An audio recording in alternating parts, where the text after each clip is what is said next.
Hello everyone, आज हम लोग बात करेंगे लॉ ऑफ टॉर्ट के टॉपिक पे। और हम लोगों का टॉपिक है general defences under the law of tort. बहुत सारे डिफेंस अवेलेबल है डिफेंडेंट को, जिस सिचुएशन में जिस ग्राउंड के अकॉर्डिंग डिफेंडेंट को उसके लायबिलिटी से बचाया जा सकता है।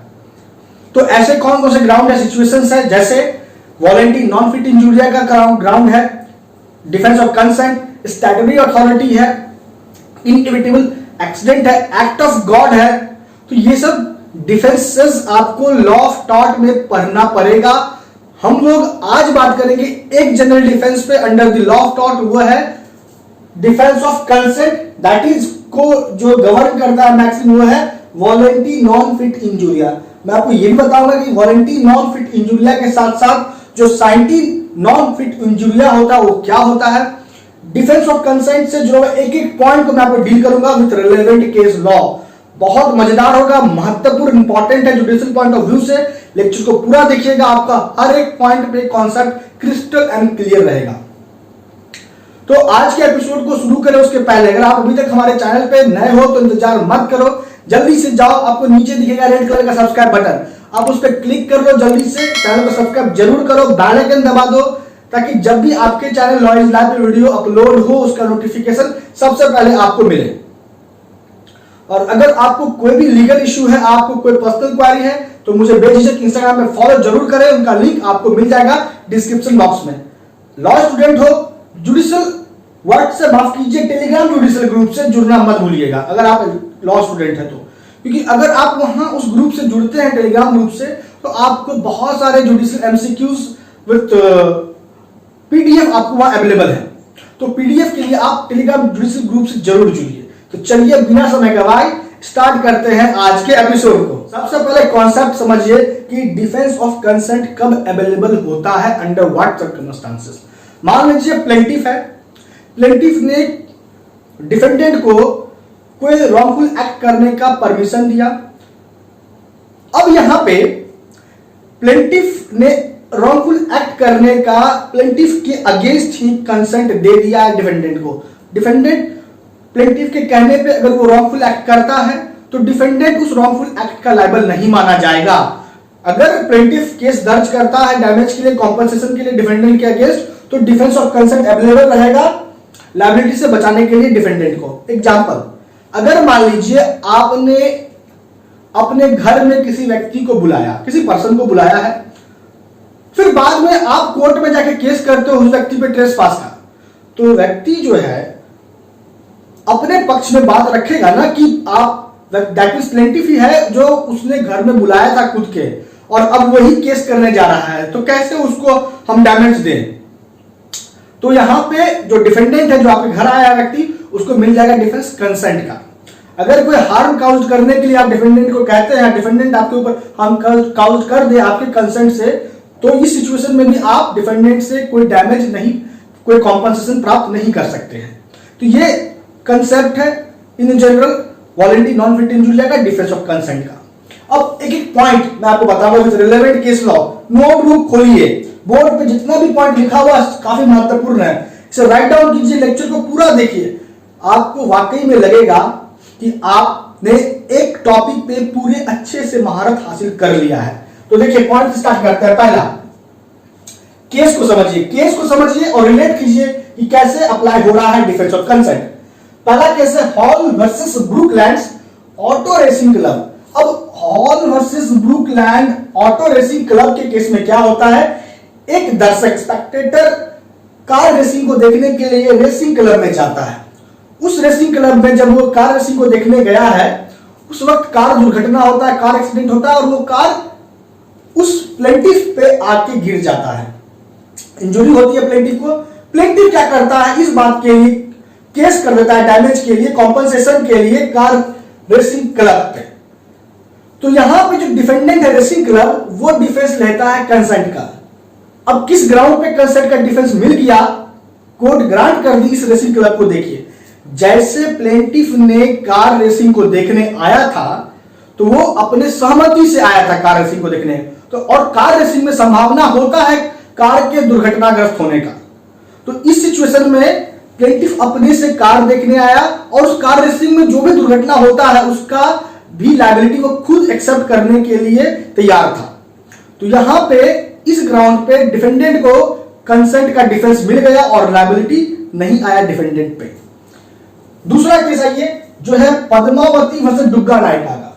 पद्मावती वर्सेस डुग्गा नायका के केस में क्या हुआ कि एक व्यक्ति जीप लेके जा रहा था, वो पेट्रोल पंप पे रुका पेट्रोल भराने के लिए जीप में। उसी दरमियान दो अननोन पर्सन उसके पास आया और बोला कि आप आगे तक जा रहे हो तो मुझे अभी आगे तक छोड़ दो।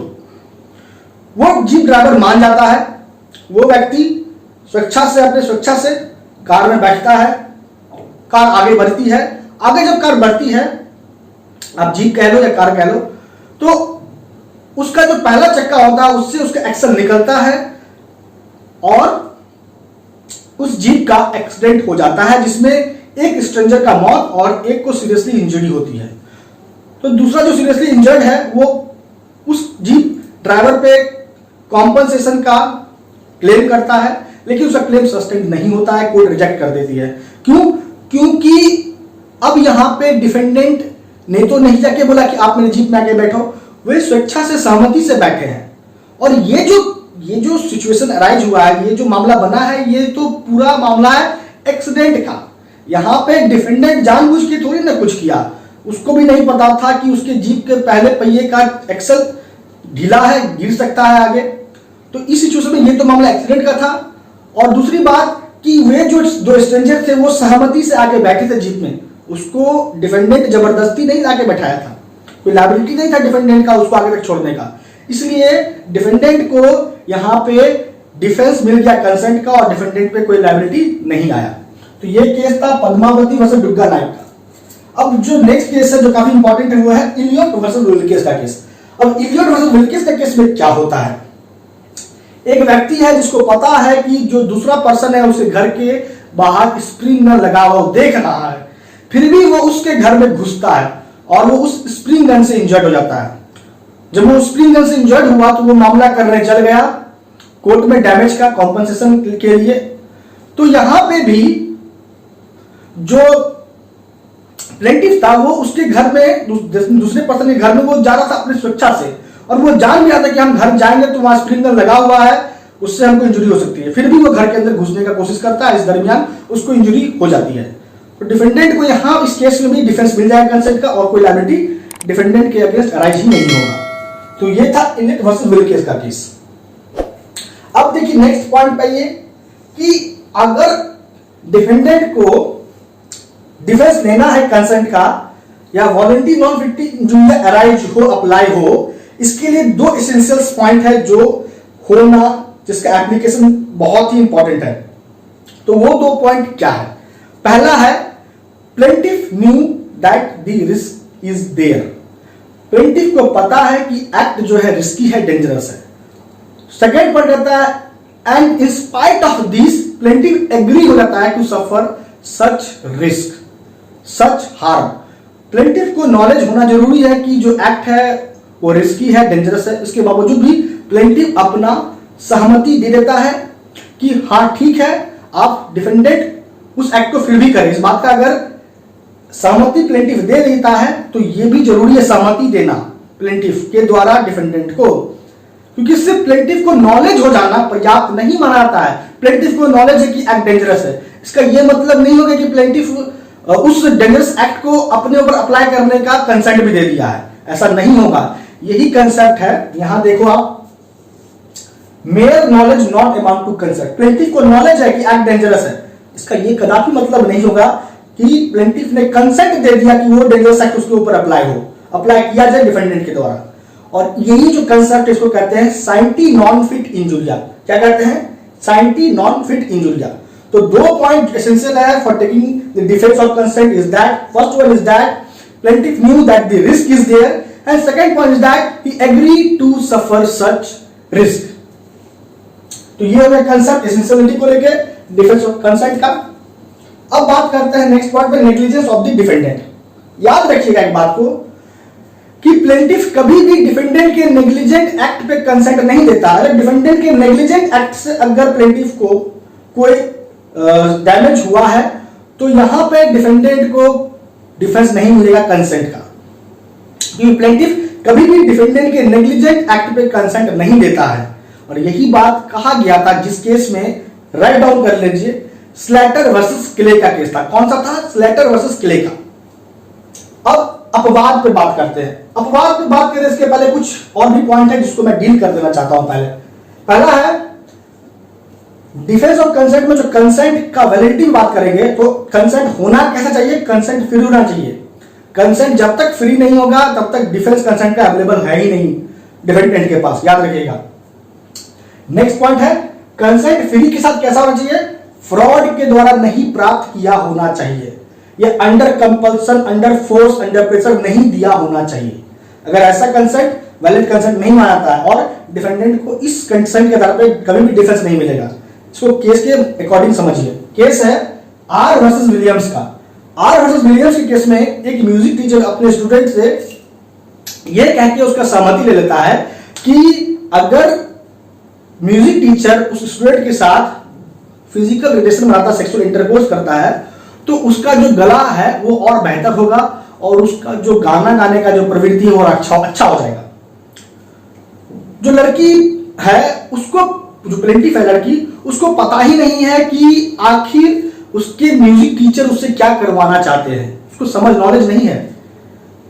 लेकिन वो ये सोच के कि उसका गला और अच्छा होगा, गाना वो अच्छे से गाएगी, ये सोचते हुए उसका जो म्यूजिक टीचर है उससे कंसेंट ले लेता है, सेक्सुअल एक्ट करता है। तो क्रिमिनल लॉ का बात करें तो ये एक रेप है। क्रिमिनल लायबिलिटी तो उसके म्यूजिक टीचर पे अराइज होगा ही। वहीं दूसरी ओर अंडर लॉ ऑफ टॉर्ट जो सिविल लायबिलिटी का बात करते हैं तो उसको कॉम्पनसेट भी करना पड़ेगा। जब कॉम्पनसेशन का भी मामला बनाया गया उस म्यूजिक टीचर के अगेंस्ट विक्टिम के द्वारा, जो प्लेंटिफ है इस सिविल मामले में, तो अब यह म्यूजिक टीचर बोलता है कि मैंने तो उस लड़की का सहमति लिया था, उसकी स्वेच्छा से किया था मैंने उसके साथ सेक्सुअल इंटरकोर्स, तो मुझे तो डिफेंस मिलना चाहिए कंसेंट का। नहीं मिला। क्यों? क्योंकि उसने जो कंसेंट ऑब्टेन किया था स्टूडेंट से वो था बाय फ्रॉड और वो इनवैलिड कंसेंट माना जाएगा, इसलिए डिफेंस नहीं मिलेगा कंसेंट का। केस याद रखिए आर वर्सेस विलियम्स। ये जितना भी केस लिखा हुआ है इंपॉर्टेंट है, बहुत बार जुडिशियल एग्जाम में पूछा गया है। Mere knowledge not amount to consent, ये तो मैंने आपको बता ही दिया साइटी नॉन फिट इंजुरिया कंसेप्ट कि नॉलेज हो जाना प्लेंटिफ को सफिशिएंट नहीं है जब तक कि प्लेंटिफ उस हार्म को, उस रिस्क को सफर करने को एग्री ना हो जाए, कंसेंट ना दे दे। उसके बाद नेक्स्ट पॉइंट है डिफरेंसेस क्या है। अगर बात अंतर का करेंगे तो वॉलंटरी नॉन फिट इंजुरिया और कंट्रीब्यूटरी नेग्लिजेंस में क्या फर्क है। हर एक बात में मैं बता रहा हूं, हर एक बात तोड़ तोड़ के समझा रहा हूं। लेक्चर अच्छा लगे, बात आपके लिए नॉलेजेबल है तो इसे लाइक जरूर कीजिएगा, अपने स्टडी ग्रुप पे शेयर जरूर कर दीजिएगा। वॉलंटरी नॉन फिट इंजुरिया एक कंप्लीट डिफेंस है। पहला नंबर पॉइंट क्या है डिफरेंसेस का कि वॉलंटरी नॉन फिट इंजुरिया एक कंप्लीट डिफेंस है, वहीं दूसरी ओर जो कंट्रीब्यूटरी नेग्लिजेंस है वो कंप्लीट डिफेंस नहीं है। तो कंट्रीब्यूटरी नेग्लिजेंस का कंसेप्ट क्या है? तो कंट्रीब्यूटरी नेग्लिजेंस कंसेप्ट को अगर आपको समझना है तो इसको आपको दो फेज में समझना होगा। एक लॉ रिफॉर्म एक्ट 1945 के पहले और एक लॉ रिफॉर्म एक्ट 1945 के बाद। देखिए लॉ रिफॉर्म एक्ट 1945 के पहले दो सिचुएशन में कॉन्सेप्ट था इसका कंट्रीब्यूटरी नेग्लिजेंस का। एक लास्ट अपॉर्चुनिटी के पहले और एक लास्ट अपॉर्चुनिटी भी इस कंट्रीब्यूटरी नेग्लिजेंस को गवर्न करता है। पहला जो कॉन्सेप्ट था कंट्रीब्यूटरी नेग्लिजेंस का वो ये था कि अगर कोई रॉन्गफुल एक्ट हुआ है और उस रॉन्गफुल एक्ट में प्लेंटिफ भी नेग्लिजेंट है डिफेंडेंट के साथ साथ, तो इस सिचुएशन में क्या होता है कि प्लेंटिफ का जो राइट है एक्शन का वो लॉस हो जाता है। फिर आया लास्ट अपॉर्चुनिटी का कंसेप्ट, इसको कंट्रीब्यूटरी नेग्लिजेंस को गवर्न करने के लिए लास्ट अपॉर्चुनिटी का जो कंसेप्ट था वो ये था कि अगर कोई रॉन्गफुल एक्ट हुआ है, उस रॉन्गफुल एक्ट को अवॉइड करने का जिसको भी लास्ट अपॉर्चुनिटी था, प्लेंटिफ को था या डिफेंडेंट को, जिसको भी था, और उसने उस रॉन्गफुल एक्ट को अवॉइड नहीं कर पाया तो वो लायबल हो जाएगा। अगर प्लेंटिफ था लास्ट अपॉर्चुनिटी जिसको ये था कि वो रॉन्गफुल एक्ट को अवॉइड कर सकता है, प्लेंटिफ ने अवॉइड नहीं किया तो प्लेंटिफ लायबल हो जाएगा। ये था कंसेप्ट लास्ट अपॉर्चुनिटी का, जिस केस में अप्लाइड हुआ था रूल ऑफ लास्ट अपॉर्चुनिटी वो था डेविस वर्सेस मान का केस। याद रखिएगा, ये सब इंपॉर्टेंट केस लॉ है। बाद में लॉ रिफॉर्म एक्ट आया 1945 का, जिसके तहत कंट्रीब्यूटरी नेग्लिजेंस को कुछ इस प्रकार से अप्लाई किया गया था। जैसे कि अगर मान लीजिए कोई रॉन्गफुल एक्ट हुआ है तो उस रॉन्गफुल एक्ट में जितना प्रतिशत प्लेंटिफ लायबल है और जितना प्रतिशत डिफेंडेंट लायबल है उस रॉन्गफुल एक्ट के लिए, अपने अपने प्रोपोर्शन में दोनों का लायबिलिटी होगा। तो रूल ऑफ प्रोपोर्शन का कंसेप्ट उसके बाद कंट्रीब्यूटरी नेग्लिजेंस में अप्लाई हुआ। तो इसलिए मैंने कहा कि जो वॉलंटरी नॉन फिट इंजुरिया है ये एक प्रकार कंप्लीट डिफेंस है, कंट्रीब्यूटरी नेग्लिजेंस कंप्लीट डिफेंस नहीं है। दूसरा पॉइंट ऑफ डिफरेंस देखिए, दूसरा पॉइंट ऑफ डिफरेंस क्या कह रहा है कि वॉलंटरी नॉन फिट इंजुरिया में प्लेंटिफ कभी भी नेग्लिजेंट नहीं होता है, लेकिन कंट्रीब्यूटरी नेग्लिजेंस में प्लेंटिफ नेग्लिजेंट होता है। तीसरा, वॉलंटरी नॉन फिट इंजुरिया केस में प्लेंटिफ को पता है जो एक्ट किया जा रहा है वो डेंजरस है और वो कहां तक डेंजरस है इसके बारे में पूरा नॉलेज अवेयरनेस है प्लेंटिफ को वॉलंटरी नॉन फिट इंजुरिया के केस में। लेकिन बात अगर कंट्रीब्यूटरी नेग्लिजेंस करेंगे तो यहां पे प्लेंटिफ को एक्ट के बारे में पता ही नहीं कि डेंजरस है और कितना डेंजरस है ये पता ही नहीं होता है। तो ये हो गया कुछ पॉइंट ऑफ डिफरेंसेस दोनों के बीच में, वॉलंटरी नॉन फिट इंजुरिया और कंट्रीब्यूटरी नेग्लिजेंस। अब आते हैं आज के लास्ट पॉइंट पे with respect to defence of consent, that is volenti non fit injuria. वो है एक्सेप्शन, कि कब आप दैट मींस डिफेंडेंट को जो डिफेंस है कंसेंट का नहीं मिलेगा। देखिए, रेस्क्यू केस को समझने के लिए आपको केस लॉ समझाना पड़ेगा। रेस्क्यू केस एक इंपॉर्टेंट केस लॉ है, लिख लीजिए, बहुत इंपॉर्टेंट है, लिख लीजिए आप लोग इसको। बहुत मेहनत से समझाना पड़ता है और बात को खोज के कॉम्पैक्ट वे में आपको समझाना पड़ता है ताकि आपको मूलभूत बात निकल के आपके पास आए और आपका पूरा क्रिस्टल कंसेप्ट हो जाए क्लियर। तो रेस्क्यू केस में जो केस है जो इंपॉर्टेंट है जिसके माध्यम से आपको समझाएंगे अभी हम रेस्क्यू केस में कैसे डिफेंस ऑफ कंसेंट अवेलेबल नहीं है, वो है हाइनस वर्सेस हरूड का।